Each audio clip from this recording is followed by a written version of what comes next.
Bienvenido a mi podcast Liderarte. Soy Johnny Bernal, un apasionado de los medios de comunicación, la música y especialmente el liderazgo. Mediante conversaciones con amigos invitados, charlamos de la vida, lo que nos divierte y aquello que nos apasiona. Durante los siguientes minutos podrás descubrir tips, consejos y curiosidades que pueden ayudarte a ser un mejor líder. Gracias por estar aquí. Es tiempo de liderarte. Hola, ¿qué tal? Bienvenidos a Liderarte. Qué emocionante privilegio poder estar en un episodio más con ustedes. Y hoy tengo el gusto, el privilegio de estar con una personalidad importante como cada uno de los que nos acompañan. Él es pastor, es líder, es papá, es esposo, es hijo, es influencer, es youtuber, es podcaster, es chopper. Ahorita hablaremos de tu experiencia en la moto, por ahí estuve escuchando. Pero bueno, hoy tenemos el privilegio de tener con nosotros a Jesiah Hansen. Un aplauso, bienvenido Jesiah, gracias por estar con nosotros. No, muchas gracias, muchas gracias. Muy divertido estar aquí. Gracias por aceptar conversar un poquito con nosotros. Siempre arrancamos Liderarte con una pregunta que suena un poquito filosófica y quiero lanzártela de una vez para iniciar la conversación. Y la pregunta es así: ¿quién es Jesiah Hansen? Yo puedo presentarte y ahondar más, pero me gustaría que tú nos dijeras, ¿quién dices tú que eres tú mismo? ¿Quién es Jesiah Hansen? Pues a lo mejor comenzaría hablando acerca de mi familia. Soy esposo de Mimix, mi mejor amiga. Uh-huh. Soy padre de Sawyer, mi mejor amigo. Y juntos, sí, queremos ser un ejemplo de un mundo cambiado, del reino aquí en la tierra. Entonces servimos como pastores y creativos dentro de la iglesia de La Fuente Ministerios.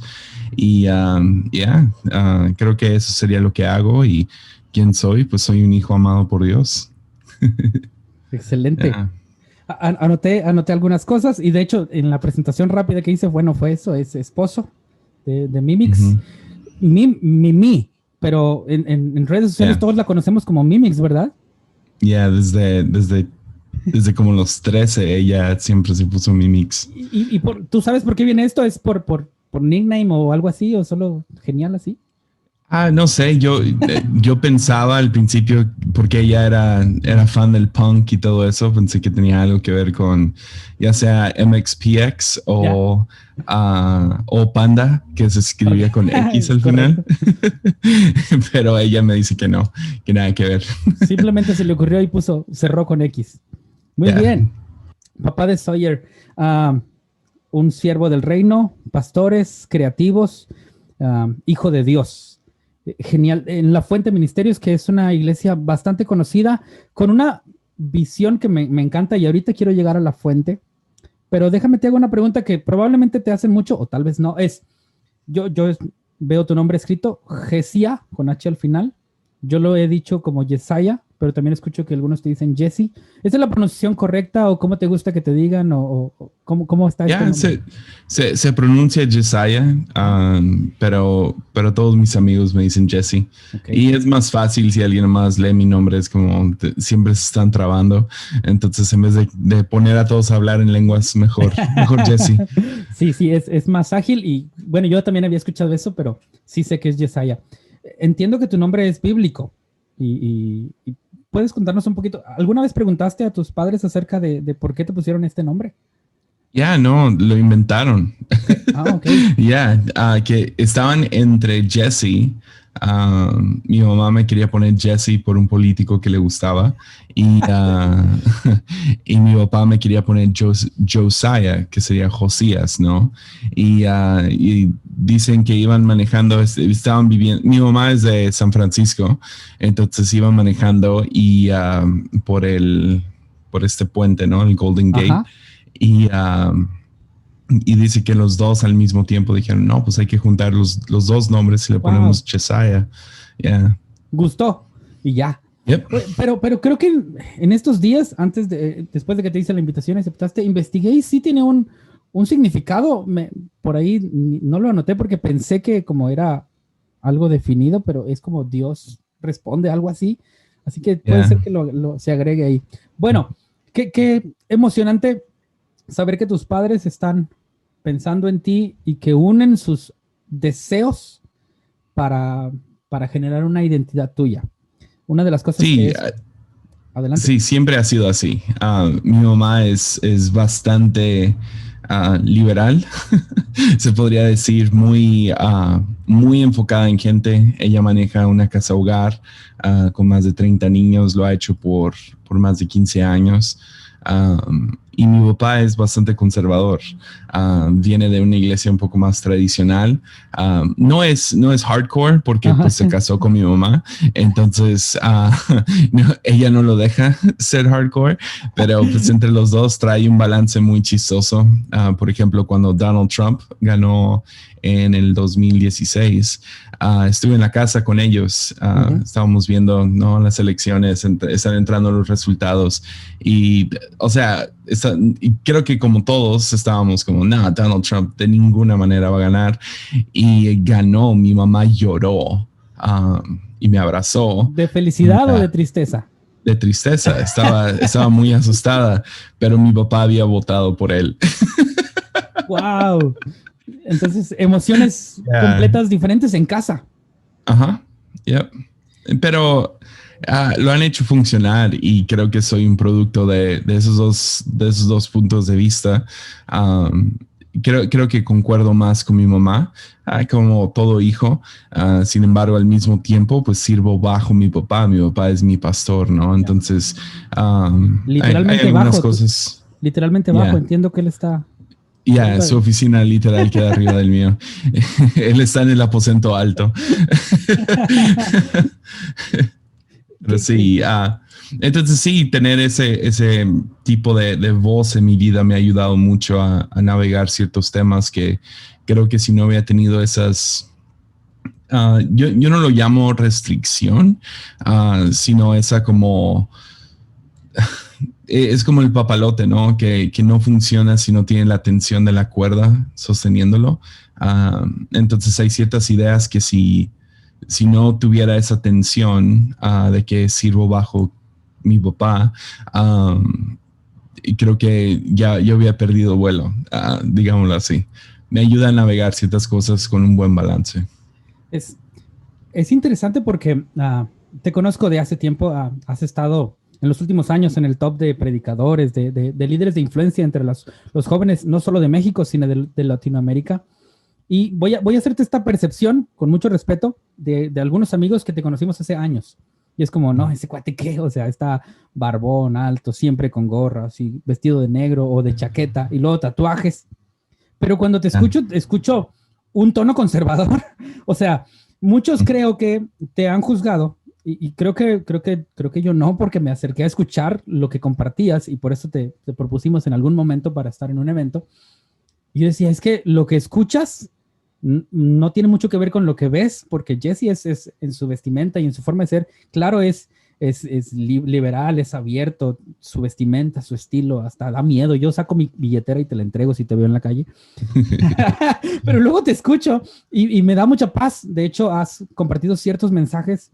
Escuché uno del leproso tuyo que está impresionante y que logras tocar fibras súper profundas en la vida de los jóvenes. Entonces, lo que mencionas de tus padres, creo que quienes hemos tenido la oportunidad de observarte más allá de una foto y de solamente hablar de lo que otros dicen de ti, decimos, wow, tienes un equilibrio perfecto, Jesiah, o Jesse, si me permites. Disfrutamos lo que eres y verte en las redes sociales. Eres completamente radical, pero a la vez eres profundo. Pero bueno, observo esa dinámica tuya. Ayúdame a entenderte y a conocerte un poquito más, de que los demás te conozcan. ¿Cómo sucede? ¿Cómo llegas a este equilibrio? Cuéntanos un poquito del Jesse chiquito. Entiendo que tus papás estadounidenses deciden tomar la misión de venir a México y ahí viene la misión de la Fuente Ministerios, pero tú vienes en el paquete. Entiendo que el llamado es de tus papás. Y tu situación familiar es diferente. No sé si podemos compartir lo que has expresado en otros lugares, pero tú vienes en un paquete y tú en ese momento de infancia no tienes un llamado. ¿Cómo es la vida del Jesse chiquito? ¿Puedes contarnos un poquito tu historia? Pues siempre he sido bastante introvertido y tenemos una teoría que es bastante difícil de llegar a una conclusión. Estuve leyendo un libro hace poco y estaba describiendo el autor estaba describiendo sus problemas con autismo y empezó a describir cosas que eran como idénticas a las que yo hago. Y dije, ¿será? Porque soy adoptado y vengo de una familia bastante disfuncional. Mi madre era adicta a drogas y básicamente soy hijo de su proveedor de drogas, podrías decirlo así, su novio, no sé. Y pues mis 3 hermanos mayores, mi hermana y tengo 2 hermanos gemelos mayores que yo, todos tienen algún tipo de disfunción, discapacidad mental. Entonces mi hermana tiene un retraso leve, no demasiado, pero sí se nota, hablas con ella y pues tiene un retraso. Es difícil que ella vaya a ser independiente en su vida.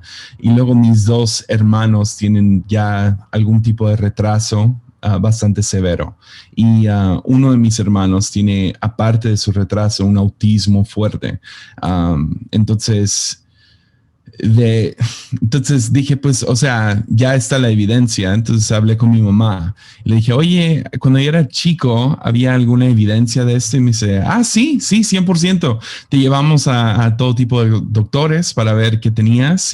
Entonces, si te puedes imaginar a un joven con, a lo mejor, no sé, porque ya de adulto es muy difícil de encontrar, de diagnosticarlo, ¿no? Especialmente si es tan leve, si eres funcional. Sí. Entonces tendrías que pagar mucho dinero para averiguar si sí. Pero sí veo mucho de eso en mi pasado. Diferentes cosas como teniendo dificultad de asociarme con gente que yo siempre he dicho, es porque fui educado en casa y algunas cosas así. Entonces sí, tenía eso también.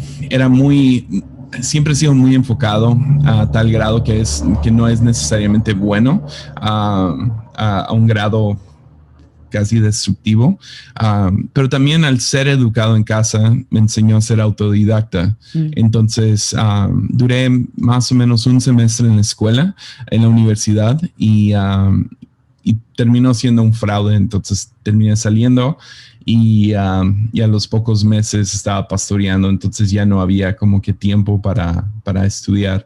Entonces toda mi infancia tuve cosas muy awkward, muy incómodos, berrinches, muy enfocado.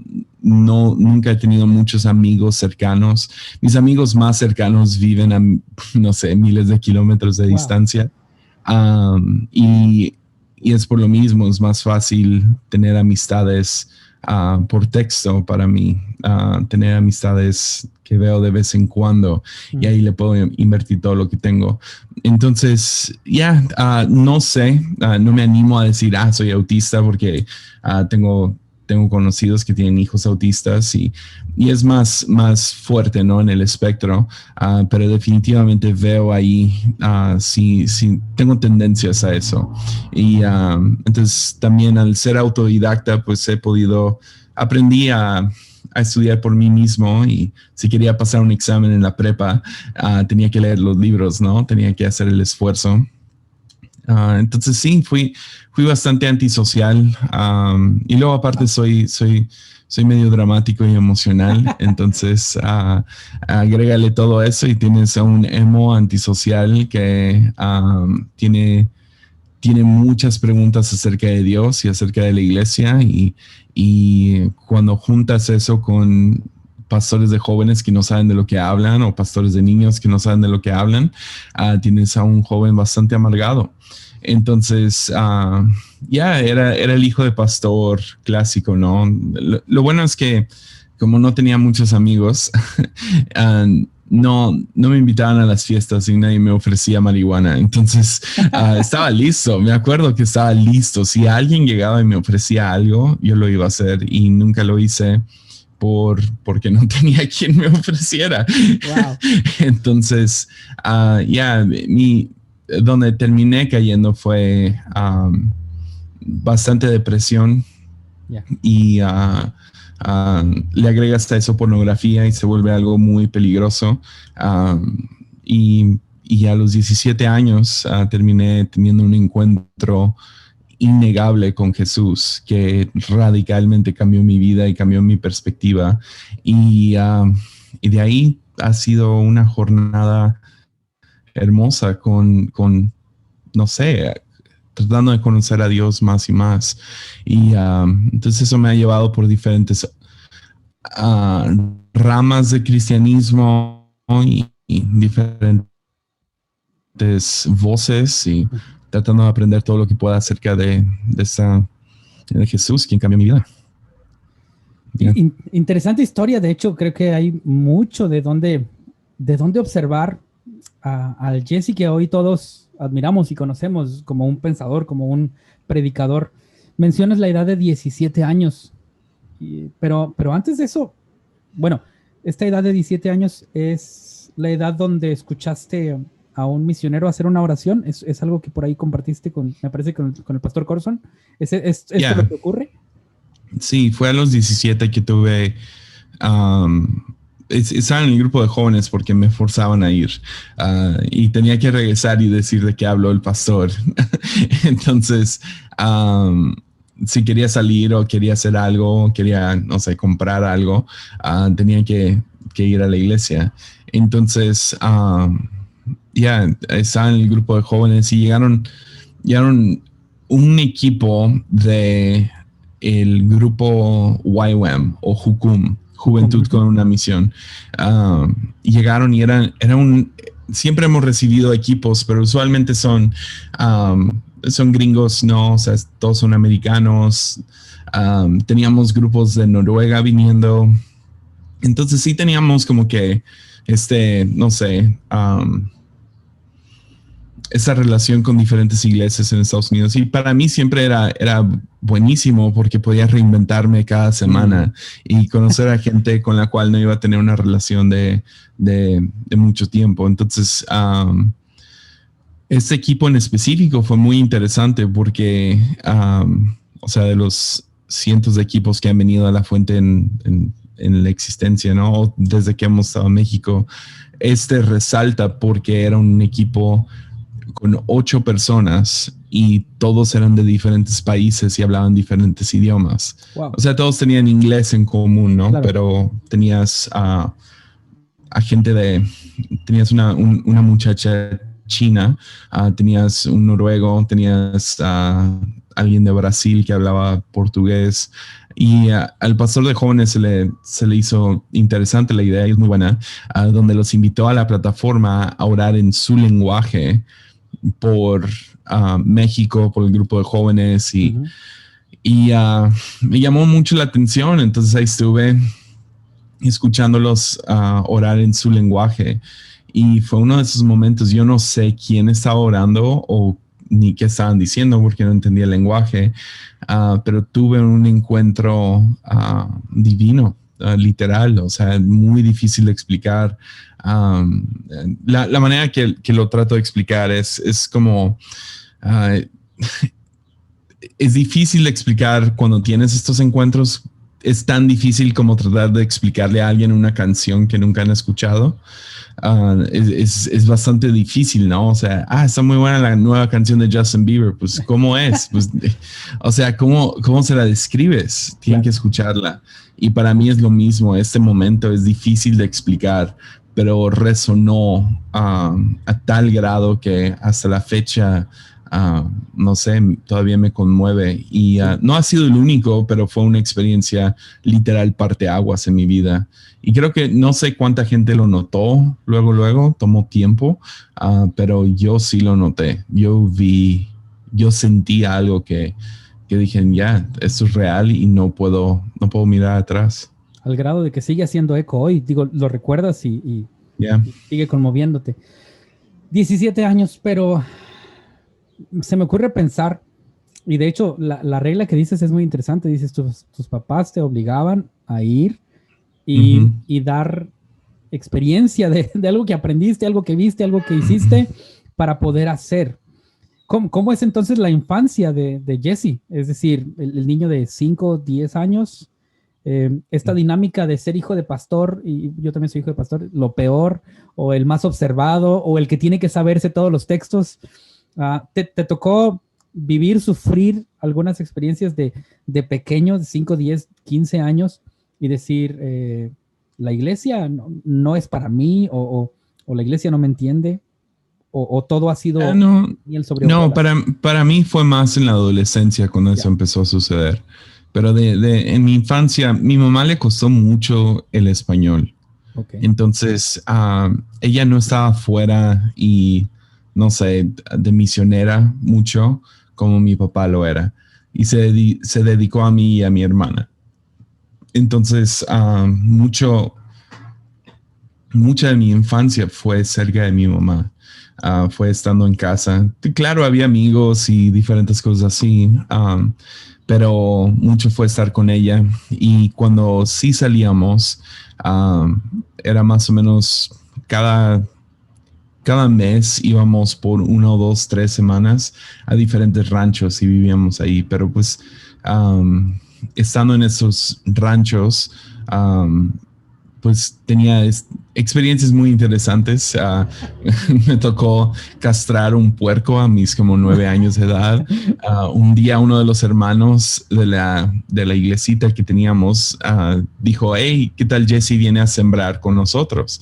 Y mi mamá, sí, dale, que tengan la experiencia. Fui a sembrar y a los meses o no sé cuándo, o sea, estaba chiquito. Volteo con mi papá y le digo, pa, yo sembré ahí me llevó el hermano, no sé, Juan, no me acuerdo cómo se llamaba el señor. Y mi papá dice, oh, y eso no es maíz, eso es marihuana. Entonces había muchas experiencias así. Hay cosas así que todavía me acuerdo caminando el río, jugando con amigos. O sea, sí había infancia muy así, ¿no? Creciendo en un pueblo donde hay un teléfono y un megáfono y si recibías una llamada te anunciaban en todo el pueblo. Claro, sí. De que, no sé, señor Diego, tienes una llamada, ¿no? Y iba mi papá tomando coca en bolsa, tratando de caminar descalzo a todos lados porque todos los demás niños andaban descalzos jugando a las canicas, ¿no? Las pichas. Todo eso. Pero fue cuando nos mudamos a Tepic y empezó bien. Llegamos, había amigos que ya conocía, pero cuando crece la iglesia, crece con muy típico, ¿no? De gente de otras iglesias. Uh-huh. Entonces, como mi papá estaba solo cuando plantamos la iglesia aquí, las personas que llegaban se iban integrando en la iglesia. Y eso empezó a cambiar la cultura de lo que originalmente tenían en su corazón mis papás. Mis papás siempre querían una iglesia que sus hijos disfrutaran y que, no sé, que pudiéramos tener cierta libertad. O sea, uno de nuestros pilares desde el principio fue tenemos una cultura de sí, que es mucho más difícil que una cultura de no, ¿verdad?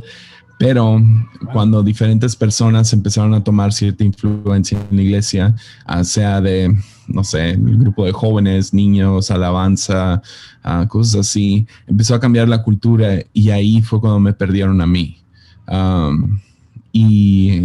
O sea, me empezó a llamar la atención otras cosas, sentía que lo que se estaba diciendo era completamente incongruente, religioso, duro. Empezaron a ir de traje el domingo a la iglesia. Mi papá nunca fue así. Comenzó la iglesia él tocando la guitarra eléctrica y cantando puras canciones de Hillsong y de Delirious. Y poco a poco la cosa se fue a cambiando, ¿no? A ser muy austero, muy viejo, muy, no sé. Lo bueno es que no duró mucho esa temporada, porque usualmente donde hay muchas restricciones es porque pastores lo están proyectando. Uh-huh. Ellos quieren las restricciones sobre ellos mismos. Entonces, por ejemplo, un pastor empieza a hablar mucho acerca de inmoralidad sexual. es probable que ese pastor está pasando por inmoralidad sexual. Tiene otra chica por ahí, ¿no? Y eso es exactamente lo que pasó. Ponían carteles ¿te acuerdas de la canción Acerejeja? Sí, tenían un cartel grande en nuestra iglesia de por qué esas señales eran satánicas y una vez a Mimi la bajaron de la alabanza porque se estaba haciendo acupuntura, diferentes cosas así que guácala. Y luego, pues como siempre, leche podrida empieza a oler y empezó a salir el olor y empezó a salir toda la verdad. Y en un año, fue justo cuando le di mi vida al Señor. Uh-huh. No sé, dentro de los próximos 18 meses a 2 años, empezó a haber un éxodo de gente de la iglesia. Y por eso yo entré como pastor de jóvenes, entró un nuevo director para nuestra escuela de bíblica que tenemos, entró un nuevo pastor de jóvenes, de niños, entró una nueva pastora de alabanza. O sea, literal, todo cambió. La iglesia se volteó sobre su cabeza y todos éramos jóvenes y habíamos experimentado lo que fue antes. Entonces, ahí sí le doy gracias a Dios que mi papá regresó a una cultura de sí y nos dio libertad de realmente tomar la iglesia y hacerla otra vez un lugar libre, enfocado en adoración y alabanza, un poco más accesible. Por ejemplo, o sea, yo pastoreando jóvenes decidí desde el principio que yo nunca me iba a meter a un noviazgo, que nunca iba a decir que no. Si querían tener novios a los 13 y sus papás los dejaban, chido, es su onda. A lo mejor puedo tirar pedradas, pero nunca me voy a bajar del púlpito a prohibir a 2 jóvenes de ser novios. Y eso era muy dominante. Hay pastores así que para ser novios necesitas venir conmigo y preguntarme si te doy permiso. Exacto, sí. También decidí, sabes que yo nunca le voy a tener miedo a las personas ricas que vienen a nuestra iglesia y perdimos mucho dinero porque se ofendían o perdían el control que tenían sobre la iglesia y diferentes cosas así, ¿no? Entonces... y fuimos aprendiendo, la regamos un montón. El primer campamento que tuvimos como pastores de jóvenes se llamó Idiotas. Hacíamos diferentes cosas así, pero al mismo tiempo estábamos apasionados y comenzamos veladas de oración y ayunos de 21 días y vamos a leer la Biblia en 90 días y vamos a, no sé, estábamos apasionados por Dios. Entonces, poco a poco, creo que tomó unos 3-4 años para agarrar la cultura y empezar a formarla otra vez y que viéramos esos frutos tomó varios años. Me atrevo a decir que quienes observamos la fuente desde lejos, es ahí donde viene el boom, donde realmente empiezan a ser observados. Digo, tu papá es conocido. Tengo un libro de él que se llama La Casa. Está interesante, es un pequeño libro, pero trae bastante profundo. Pero es a partir de ese movimiento de tu servicio, del ministerio con niños, de Casa Nana, no sé si siempre se ha llamado así, pero así lo conozco yo, que empiezan a escucharse lo que están haciendo. Porque yo no había conceptualizado, como tú lo mencionas, la cultura del sí, pero es algo que sobreentendí cuando los veía de lejos. Yo pertenezco a la iglesia del Nazareno, una iglesia un poco más conservadora, pero al hablar de la fuente era como que sí, se puede, vamos a intentarlo. Y en esa iglesia se puede y sus pastores te dan oportunidad. Y ver a un chavito de pastor de jóvenes como, bueno, tendré que en algún momento mencionar, o ahora mismo a Alvin, que le dejaste el lugar, es un chavito. Alvin Ramírez, un tipazo, ¿verdad? No tengo el privilegio de ser amigo ni de conocerlo de cerca, pero cuando lo observamos al que estábamos a la distancia decimos, es interesante el proceso que ellos manejan porque confían en las nuevas generaciones y les dan voz. Y observo esto, déjame ampliar un poquito más. En esa confianza que tu papá te dio a ti o en eso que nos has contado, obviamente hice mi tarea de escucharte e investigar un poquito de ti. Por ahí me quedé con un episodio que mencionaste, que estaban desayunando en algún lugar o comiendo en algún lugar y un hermano de la iglesia vino y le dijo, necesito hablar contigo, Pastor Diego. Y tu papá le dijo, ok, búscame mañana porque ahora estoy con mi hijo. Es decir, siempre tu papá, voy a ahora ampliarlo en sentido general, ha tenido un lugar por por las nuevas generaciones y por hacer un discipulado más intencional, por acompañar, escuchar y dar voz. Esto es relevante para ti, esto es lo que te formó y lo que te permite ser hoy como eres. Sí, mis papás, igual, hubo una vez, fue antes de mudarnos a Tepic, yo estaba obsesionado con Dragon Ball, ¿no? Era mi fascinación. Estábamos y me gustaba mucho Krillin, ¿no? No sé, quién era Krillin. Y creo que tenía unos 9, 10 años y fui a la casa de un amigo y su papá le iba a cortar el pelo a él. Y me dice, ¿quieres que te corte el pelo? Entonces le hablo a mi mamá, le digo, oye, quieren cortarme el pelo, ¿está bien? Y ella me dice, sí. Pero nunca me dijo cómo. Entonces yo dije, sin saber que 10 años después o lo que sea, me quedaría pelón a los 25. Dije, ¿sabes qué? Quiero pelón. Entonces me rasuraron la cabeza. Y llego a la iglesia y mi papá cuenta esto. Yo no sabía esto en el momento, lo cuenta después, que se enfureció tanto. Que me vio pelón y que iba a ponerme la regañada de mi vida, estaba enojadísimo y todo pensando, no, o sea, ¿qué va a pensar la gente? Y parece un niño enfermo, o sea, ¿qué estaba pensando? ¿Por qué hizo esto sin permiso? Y que el Espíritu Santo lo detuvo y que le dijo, ¿quieres tener su moda o quieres tener su corazón? Y que desde ahí hubo como que un giro en su corazón. Y mis papás siempre fueron así, no sé, siempre me han gustado las películas de terror, aunque sí me asustan, sí me asusto. Al final del día llego al cuarto y estoy pensando en la película, ¿no?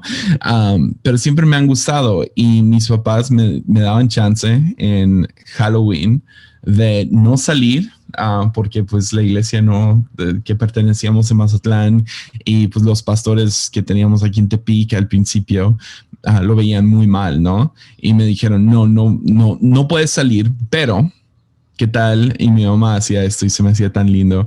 Ahora que lo pienso, compraba un montón de dulces, los traía a la casa y me dejaba ver una película de terror con ella. Con ella, me encanta eso, me encanta.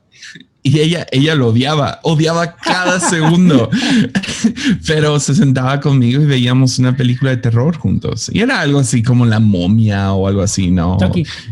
Me acuerdo viendo la de Los Otros con ella, ya tenía más edad. O sea, eran películas así, ¿no? Películas violentas, ella siempre dijo, no, eso no.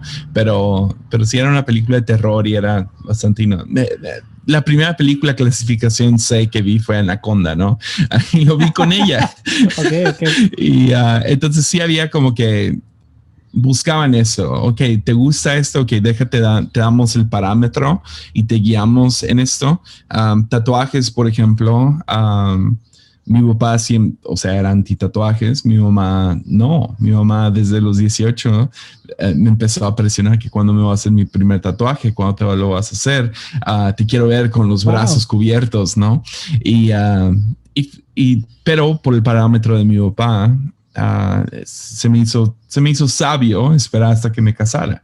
Entonces me esperé hasta después de casarme y todavía un ratito más.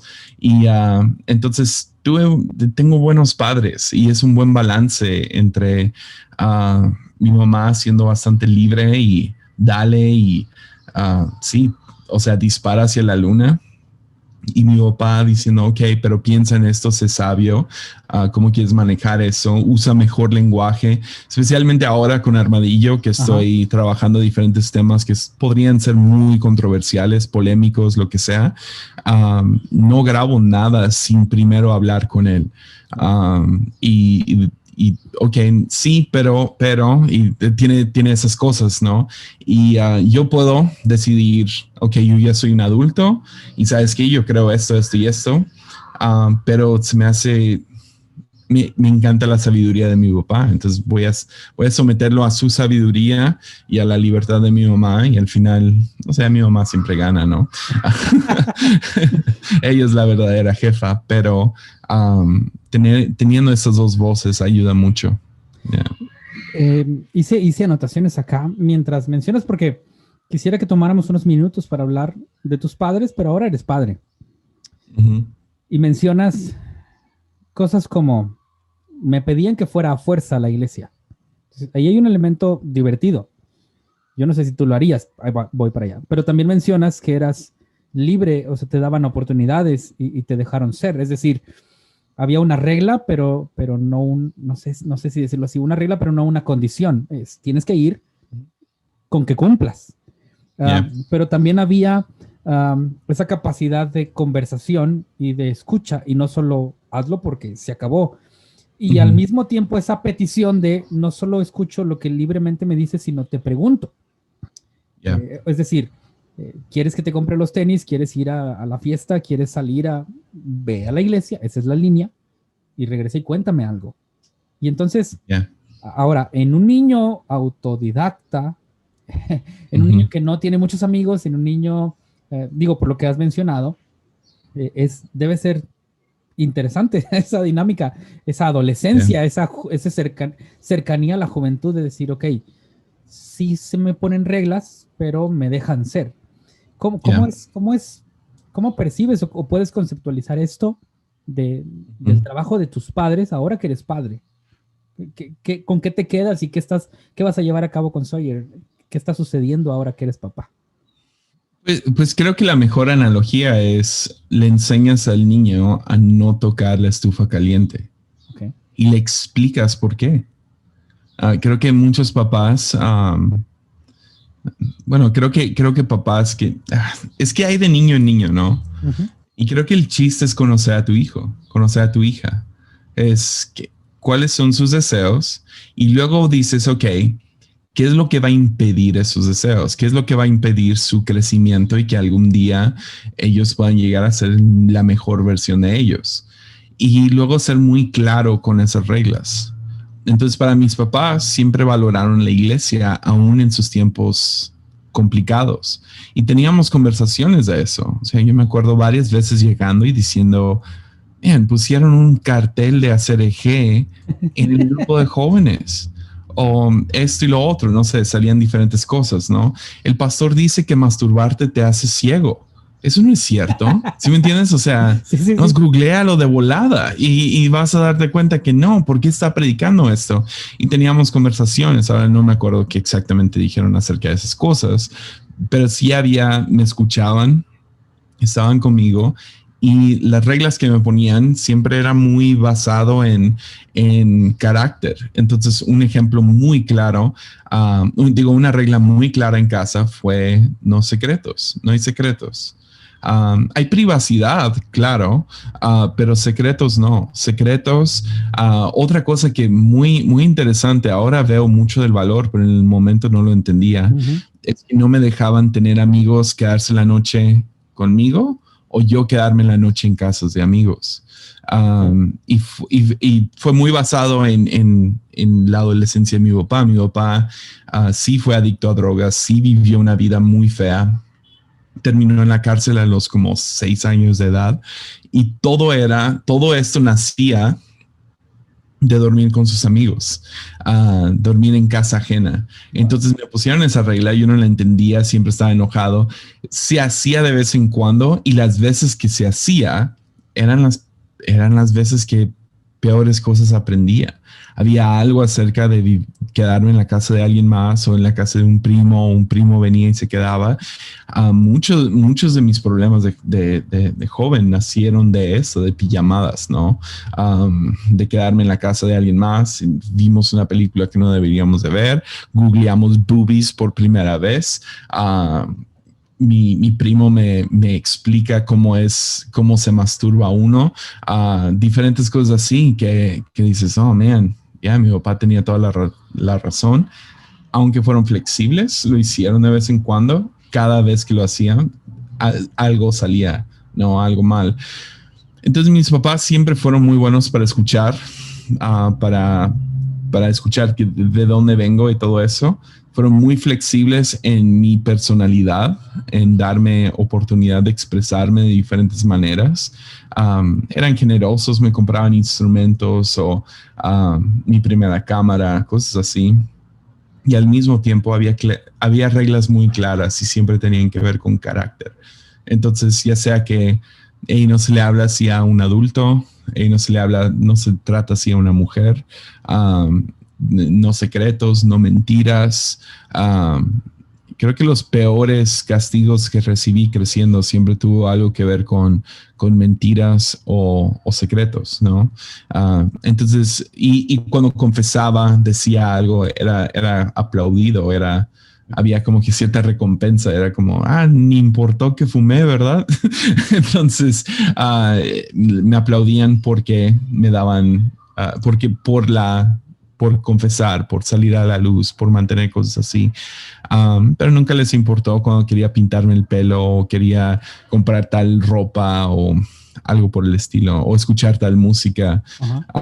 Sí había 2-3 veces que mis papás interrumpían y decían, hey, esto no, a lo mejor esta música no me gusta lo que dice, lo que ahora yo estaba escuchando a Marilyn Manson, ¿no? O sea,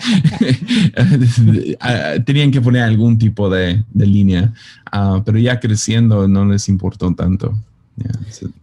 Me gusta todo lo que mencionas y lo escucho y aprendo a pesar o teniendo una cultura de sí, no dejó de haber reglas. Es decir, las reglas son importantes. Los lineamientos son buenos. Son necesarios para la construcción de identidad de algún joven, de algún adolescente. Es así. Porque digo, a veces, como creyentes, como cristianos o como líderes, como personas, creemos que solo reglas para ayudar, pero necesitamos hacer un equilibrio en te apoyo y te acompaño. Me gusta que en todos los ejemplos que has mencionado, siempre tus papás escuchan más allá de la primera pregunta. Es decir, te preguntaban, pero atendían. Te decían que no, pero te decían por qué. La analogía que dijiste es, no toques la estufa, pero te digo por qué no. No solamente es no y te corto la cabeza y hazle como quieras. Porque creo que ese estilo de hacer iglesia, a ver si no me meto en problemas, se reflejó mucho de decir no y no. ¿Por qué no? Porque no. Lo que mencionaste de pastores hablando en el púlpito y dando reglas que son tal vez para ellos mismos y a todos nos meten en la misma bolsa. En mi caso, permíteme contarte una experiencia breve, tal vez aporte. Mi papá le gustaba el box, le gustaba estar en cantinas y billar. El señor le habla a sus 21 años, me parece, si no me equivoco, y él cambia, se va al seminario y estudia para ser pastor. Pero a mi adolescencia, como 14 años, unos amigos me invitan a un club, no a una cantina, a un club nice, a jugar billar. Y voy con papá y le digo, papá, ¿puedo jugar billar? Y me dice que no. ¿Por qué no? No sé por qué. De hecho, vamos a ir con el hermano, el papá de mis amigos de la iglesia. No, porque el billar es malo. Pero en ese tiempo papá traía una cultura diferente que luego cambió. He hablado de esto en otras ocasiones. Pero es eso. Traen a nuestro liderazgo traemos cosas de nuestro pasado que nos afectan a nosotros y las queremos imponer sobre las nuevas generaciones de iglesia. ¿Es más o menos esto lo que mencionas?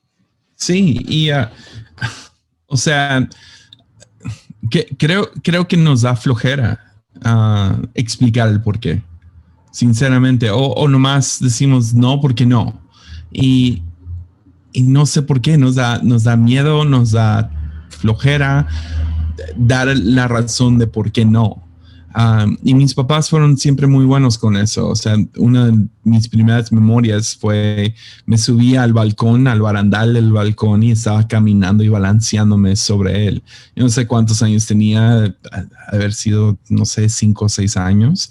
Y estaba caminando sobre el barandal de dos, era el segundo piso, pero el patio quedaba más abajo del primer piso. Entonces era como 3 pisos, ¿no?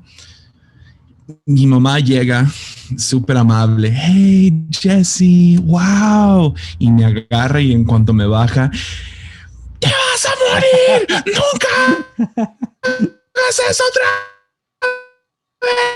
vez! ¿Verdad? O sea, qué bueno que no entró gritando porque y me agarra, me pone abajo, me pone mi grita, pero y luego se tomó el tiempo de ir por un huevo. Subimos otra vez y hace toda este ejemplo, ¿no? Me dice, esta es tu cabeza, y luego me invitó todavía me acuerdo de ponerle una cara y dibujarlo como si fuera yo, ¿no? Como me veía a mí mismo en el huevo. Y dice, este eres tú, si tú te caes de aquí. Aventó el huevo, cayó en el piso y se rompió, ¿no? Y claro, creo que eso es, tener esa paciencia de explicarle a un niño lo que va a suceder si haces tales cosas es amor. Y pastores, a veces tenemos la tendencia, porque estamos hablando con adultos, se nos olvida que en la fe son niños, que hay ciertas cosas que, hey, esto siempre lo he hecho, ¿por qué no? Y luego nomás te vuelves, sí, tus predicaciones se vuelven flojos, se vuelven, no tienen amor, y luego te perciben como alguien con puras reglas. Entonces, una de mis metas con el podcast ha sido eso, tener, ok, déjame explicarte. Que lo haga al 100, no, pero tratar de taclear ciertos temas. Por ejemplo, tengo un episodio sobre el divorcio y quise hablar acerca de lo complejo que es este tema. Entonces di varias diferentes rumbos para llegar a una conclusión que yo creo que por lo menos a mí me ha dado paz con cualquier persona divorciada, y por qué podrían seguir ministrando, por qué podrían seguir en la iglesia, por qué podrían casarse otra vez, diferentes cosas así. Pero tomó una hora y, o sea, explicarlo, aparte 3, 4 libros, aparte horas y horas de estudio, aparte escuchar a muchas otras voces para poder juntar esta hora de contenido para dárselo gratis en esta plataforma. Ahora, no siempre estoy hablando de puros temas así complejos, difíciles, porque sí requiere mucho tiempo, pero si voy a darle una regla a mi hijo, o si voy a hablar acerca de algún pecado desde la plataforma, quiero explicar por qué es malo, por qué la Biblia enseña que esto es malo, porque la Biblia o sea... Y ese es básicamente mi testimonio, es respuestas fáciles son fácilmente reemplazadas. Y el problema con los pastores que me fueron educando en mi adolescencia, fuera de mis papás, me daban respuestas fáciles. ¿Puedo escuchar música secular? No. ¿Por qué? Porque no es cristiana. Ok. Esa respuesta no. Si yo nomás pongo un poco de pensamiento crítico en esto, puedo reemplazarla con cualquier otra cosa.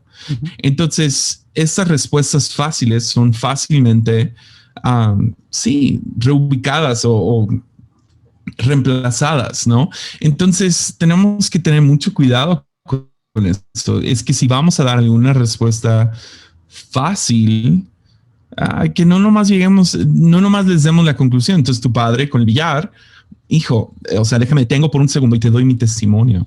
Y se abre este momento donde, ok, y ahora que tú podías explicar, pero no es un bar, no es una cantina, no vamos a estar tomando, etcétera, etcétera, no es lo mismo, es un club, cuesta mucho, solo va este tipo de gente.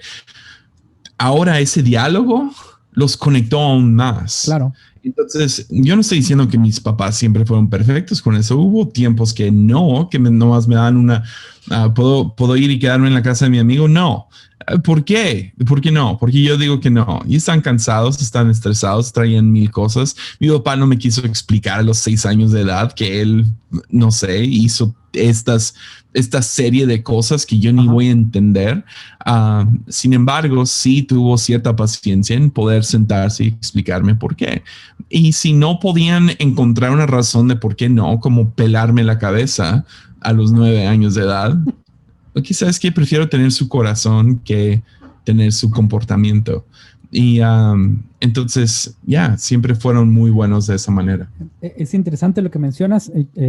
Para recordar esto que había platicado en algún momento antes, mi padre sí tuvo una conversación conmigo después. Fue a los 17 años y fue que me sentó me mandó llamar a la cocina, y eso es peligroso cuando te dice, hijo, quiero hablar contigo, vamos al comedor. Y él venía de un retiro de pastores y me dice, Johnny, quiero pedirte una disculpa. Y, pues, ¿qué pasó? Yo pensé que me ibas a regañar. Me dice, aprendí por mucho tiempo que para los pastores era primero Dios y luego la iglesia y luego la familia. Yo ya tenía 17. Y entonces me dice, pero ahora de donde he aprendido, las cosas han cambiado y entiendo que no debe ser así, que me equivoqué varias veces. Y mencionamos algunos detalles para mí ese momento transformó mi vida, mi corazón, porque él abrió y me dijo, es que era una cultura que teníamos. Y este ejemplo me ha servido 2 o 3 veces para decirle a grandes líderes que tal vez están llevando esta dinámica que se puede cambiar. Mi papá cuando yo nací tenía 40 años, es decir, me lleva mucha edad y ya es grande, hoy tiene 80 y yo tengo 34, y aún así tuvo la capacidad de escuchar, aprender y venir y reponer. Y entonces me cimbró. Eso afectó la manera en que yo observaba a Dios, a la iglesia, y ahora comparto. Y entonces aquí quiero conectar, simplemente quería como aportar este recuerdo. Una de las cosas que eres muy conocido es por ser un buen predicador, un gran predicador. De hecho, aportaste ahí bastante, no lo he leído, pero he escuchado de ti, de Esteban Grassman, con el libro de Speaker para predicaciones que puedan afectar a las nuevas generaciones correctamente. Y ahora escuchar y ver el armadillo que tienes ahí atrás y escuchar esos ejemplos, la manera en que expones, ver los testimonios en YouTube a través de los comentarios. Te observo así, como alguien que ha aprendido a entender la fe y saber explicarla. Regálame un minutito más para contar algo. Estoy estudiando por ahí un poquito de teología, pero me estoy metiendo en la arminiana wesleyana ahorita. Precisamente estoy en esa. Y parte de lo que leía de Jacobo Arminio es que él buscaba no solamente que la teología fuera buena, sino que la gente la entendiera. Conversé esto con mis padres, ambos pastores, y me decían, Johnny, es que la teología, la gente sabia debe escucharla, pero la gente humilde debe de entenderla. De nada sirve que la conozcas, de nada sirve que la profundices, que te leas 18 libros y compendios y estudies, si al final no puedes explicarla a un niño, a un adolescente y puede entender quién es Dios. Y esto me emocionó de Arminio. En ese respecto digo, es cierto, de nada me sirve conocer a un Dios y escuchar a líderes que saben tanto y que exponen tanto y que hasta tenemos una frase, ¿no? Palabras domingueras que no entiendes y al final dices, amén, qué padre predica, pero no entendí nada. Y entonces, esta búsqueda es la que tú tienes para hoy compartir y hacer armadillo. ¿De dónde surge el deseo de ser un predicador que explica mejor a las nuevas generaciones y ahora conectar con armadillo? Porque yo lo que observo son estudios bíblicos con armadillo o cuál es la esencia de esto. Pues estaría mintiendo si digo es simplemente porque quiero ayudarle a otros. Okay. Porque definitivamente hay un lado egoísta y hay cosas que yo quiero entender. Entonces con Armadillo inició de un año, leí 67 libros, la mayoría siendo de teología. Okay. Y al final me encontré muy, muy frustrado porque había leído tan buen contenido, mas no lo podía articular, no lo podía expresar, no podía llevar ni que mi esposa lo entendiera. Entonces, parte de Armadillo y parte de por qué predico como predico es porque quiero ayudar a otros. Claro, he encontrado oro, quiero dárselo a otros. Sí está eso. Por otro lado, el maestro aprende más que el alumno. Entonces hay otro lado de Armadillo que es yo quiero aprender cómo explicar estas cosas, porque no es lo mismo leer un libro que hacer un resumen del libro y luego hacer el resumen del libro de memoria. Entonces yo quiero guardar cosas en el corazón, en la mente. ¿Para qué? No sé si necesito estos argumentos, no sé si necesito esto para el futuro.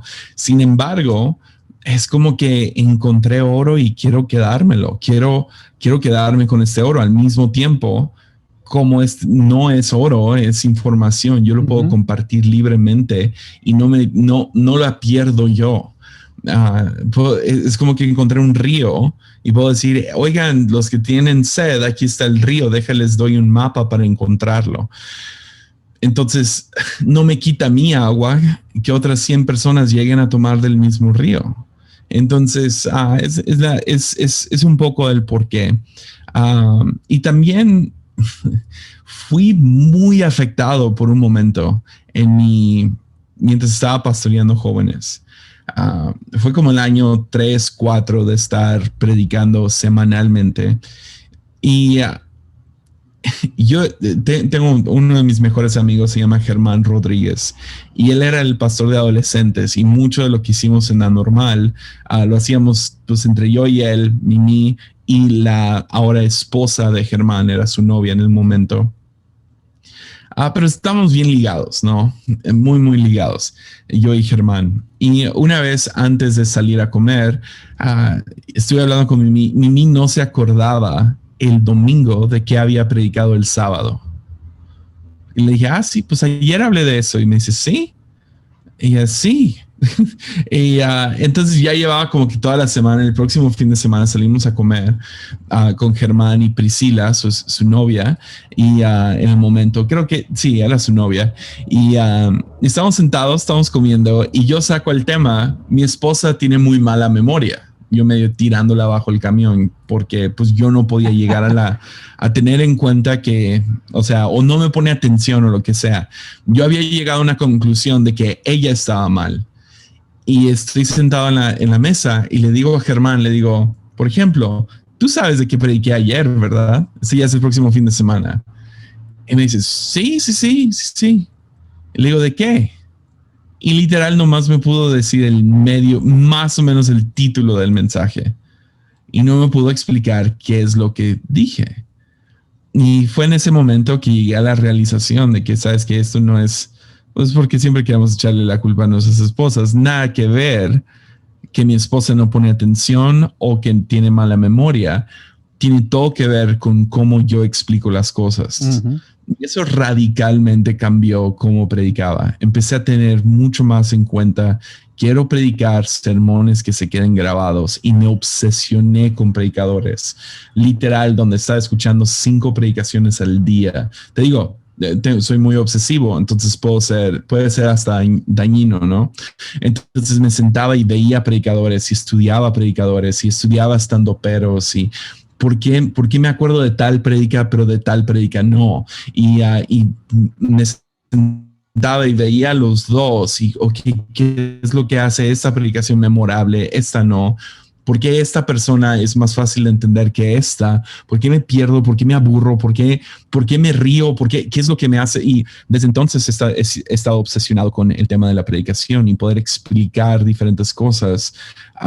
Cuando es un monólogo, ¿no? De 40 minutos, uh-huh, tratando de explicar algo, y se me hace el deber de un predicador tratar de mejorar cada semana en presentar el mensaje de una manera clara, concisa, corta, entretenida y al mismo tiempo memorable, y que el Espíritu Santo haga todo lo demás.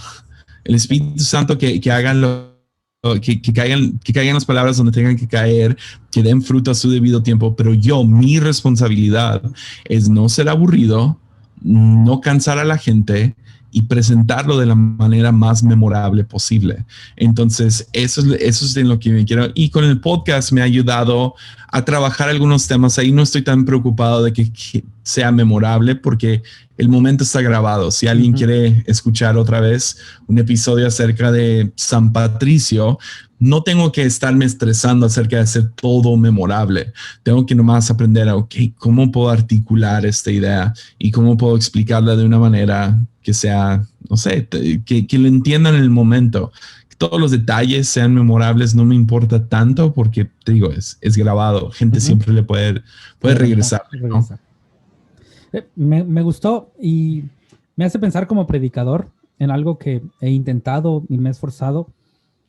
No siempre sucede, pero es hacer mi chamba y dejarle al Espíritu Santo que haga la suya.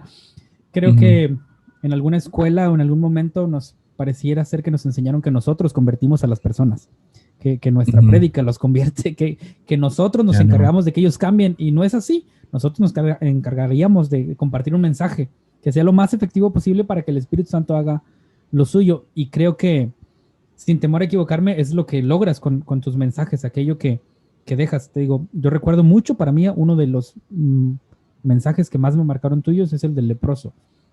Dijiste una frase, déjame ver si la recuerdo tal cual o si la recuerdas tú. Es, si el leproso es inmundo, lo que toca lo hace inmundo. Pero si Jesús, lleno del Espíritu Santo, llega y Él es santo, lo que toca lo hace santo. Eso me me volaste la cabeza, estaba escuchando y digo, wow, sí es cierto. De hecho, debo decirte que lo usé en algún momento para predicar con jóvenes. Pero esa frase es buenísima y es cierto. Necesitamos entender nuestra chamba y es acercar a los jóvenes al estudio de la palabra como oro y que ellos aprendan a valorarlo, no decir lo que vale para nosotros, sino que ellos puedan encontrar el valor que tiene.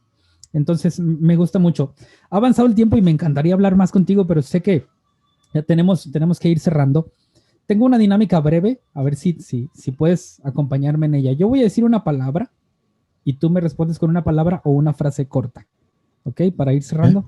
Y ya después te invitaré y si tienes tiempo volvemos a hacer otro podcast porque me quedo con muchas cosas que aprender de ti. Pero vamos a la dinámica. ¿Está bien? Va. Número 1, Dios.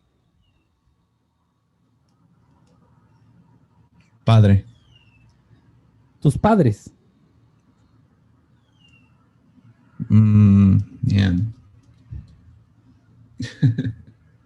Está bien. Amor. Está bien. Ok. Qué interesante. Mimics. Aquí las tengo.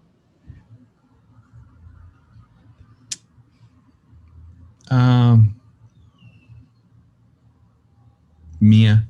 Ok. Sawyer. Mío. Muy bien. La Fuente Ministerios. Hogar. Armadillo. Hobby. Ok. México.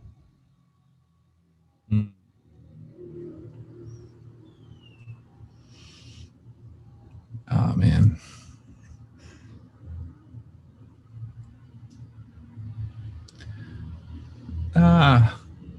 ¿Puedo usar 2 palabras? Adelante, claro. Una frase corta.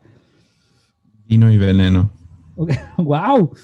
Voy a dejar eso para si volvemos a conversar. ¡Qué interesante! Cerremos el mapa. Tepic. Man. En eso estaba pensando cuando hablé de Tepic. Ok, bueno, está bien. Más vino y veneno. Diría lo mismo, vino y veneno. Ya. Ok, y la última, predicar. Llamado. A reserva que quiero invitarte pronto, y si aceptas, se da. En 10 años, Jesse, te voy a llamar, te voy a buscar, te voy a decir, oye, es que sigo haciendo liderarte. Y me gustaría volver a entrevistarte porque de aquella primera conversación quedaron cosas pendientes. Me gustaría preguntarte, Jesse, ¿qué estás haciendo en 10 años? Ni idea. No sé, no planeo mi vida. ¿Cómo es Jesse en 10 años? ¿Más hijos? ¿Otro país? ¿Un libro escrito? No tengo idea. Literal, no sé. Okay. O sea, mañana no está prometido, ¿no? Claro. Entonces vivimos listos. Venga lo que venga, estamos listos. Venga triunfo o venga tragedia, estamos listos. Y entonces ya he aprendido que cuando planeo no salen las cosas como planeaba. Entonces vivimos diciendo que sí. Tanto yo y mi esposa, sí. Entonces si se abre una puerta, sí, hasta que Dios grite que no. Entonces si hay algo, un check, algo ahí deteniéndonos, somos obedientes a ese no, pero usualmente sí, si vemos una puerta abierta, he aprendido que si camino por ella voy a ser bendecido. Entonces sí, yo no sé si voy a caminar sobre el agua mañana. Tal vez, es posible. Genial. Entonces me dirás que sí en 10 años al próximo liderarte. Sí. Bueno, a menos que Dios diga que no, claro, ya lo entendí. Que no sea tan lejos. Hay que hacerlo en unas semanas, meses. Me encantaría y si me concedes la oportunidad voy a arriesgarme a volver a invitarte. Para así cerrar ahora sí, ¿algún consejo de tu corazón de algo que estés aprendiendo en este tiempo para nuestros escuchas?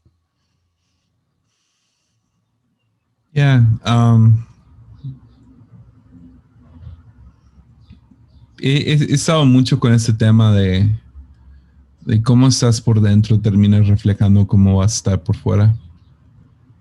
Se refleja. Entonces,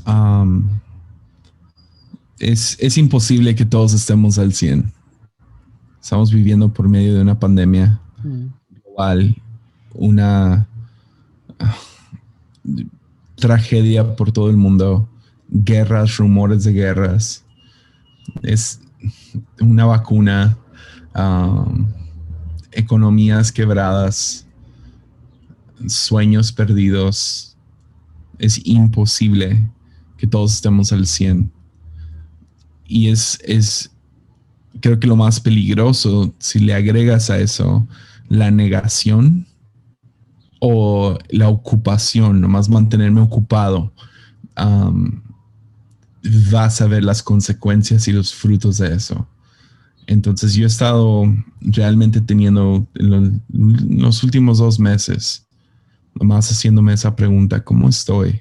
¿Realmente cómo estoy? ¿Cómo estoy con Dios? ¿Cómo estoy con mi familia? ¿Cómo está la iglesia?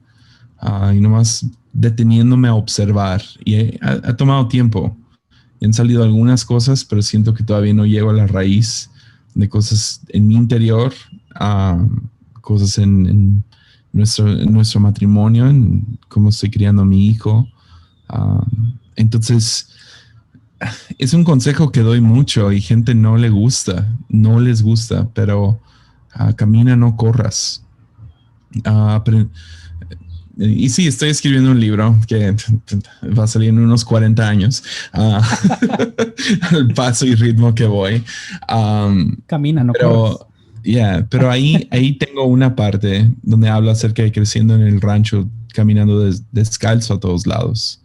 Hay algo acerca de caminar descalzo, que cuando vas al río no puedes correr porque es empedrado. Vas corriendo y había niños que tenían callos sobre sus pies, o sea, que eran unas panteras estos morros, pero personalmente no tenía tanto callo. Entonces si yo iba caminando y pisaba una piedrita, entonces tenía que ir observando el camino, ¿no? Y veía la vida un poco más lenta. Y hay algo en mí que desea eso para mi vida hoy en día, que yo no me ocupe tanto, donde desarrollo un callo, donde me pongo tenis y corro por la vida y la paso rápido. Y podrías ver la película de Click, ¿no? Donde adelanta todas las partes aburridas y termina, completamente, arrepentido de su vida y cómo la vivió. Entonces, ahorita se me hace una temporada muy importante para detenerte y una vez más, detengo cómo estoy, porque he estado pasando por tanta adrenalina, tanta inseguridad, bombardeado en malas noticias todo el día. Mucha gente que conozco han perdido un ser que querían mucho. Creo que todos conocemos a alguien en el último año que falleció, pero conozco a demasiada gente que ha perdido a alguien muy cercano. Entonces, hacerte esas preguntas: ¿cómo estoy? ¿Todavía creo que Dios es bueno? ¿Cómo estoy con mis convicciones? ¿Estoy aburrido? Porque estar aburrido puede ser peligroso. ¿Estoy demasiado ocupado? ¿Estoy ignorando ciertas cosas dentro de mí? ¿Estoy jugándole Ahora, esta gente no van a aguantar, la mayoría de estos no van a aguantar un podcast de 1 hora y llegaron a este punto. Pero si tienes a un amigo que ves corriendo, a lo mejor es tu deber nomás preguntarles cómo estás y presionar: no, en serio, ¿cómo estás? Y hacerlo contigo mismo. Wow, gracias por detenernos, gracias por provocarnos a hacer una pausa y repensar. Me hiciste considerar un recuerdo que tengo ahí de mi luna de miel. Fui a Cancún y pagamos un tour con un cuate que era maya, bueno, que tiene descendencia. Y yo le hice una pregunta: ¿cómo lograban hacer lo que hacían los mayas con tanta perfección? Y su respuesta fue: observaban y tomaban tiempo. Me encantó, me marcó. Dice que, por ejemplo, el que estudiaba las estrellas, perdón por ahora contarte esto, pero me lo trajiste. No. Dice que se ponía con un platito con agua y se sentaba siempre todas las noches en el mismo lugar a observar las estrellas. No había espejo. hasta que nos colonizan, ¿no? Entonces, con un platito con agua, se dedicaba a ver, dice, todas las noches. Dice, y si notaba un cambio, lo registraba. Y su trabajo era la noche siguiente ver. El que estudiaba las hormigas se sentaba a verlas todo el tiempo. El que tenía que hacer arquitectura se sentaba antes a observar. Y me encantó. Hoy hablamos de los mayas como grandes constructores, grandes civilizaciones, pero si puedo tomar las palabras de este cuate, descendiente maya, que habrá que ir a buscarlo nuevamente, era sentarse y observar lo que vas a hacer o lo que está sucediendo. Gracias por detenernos y disculpa que me trajiste ese recuerdo a la mente. Gracias por lo que estás haciendo, por tu pasión, por la manera de compartir y principalmente por aceptar estar conmigo en esta pequeña conversación acá en Liderarte. ¿Algún saludo, algo que quieras mandar a alguien? No, nomás muchas gracias por tenerme aquí. Me encanta el nombre del podcast y sigue adelante, amigo. Gracias. Pues ha sido un privilegio. Vamos a despedirnos de todos. Cuídense mucho. Esto ha sido Liderarte con Jesse Hansen. Nos vemos en la próxima. Bye, bye.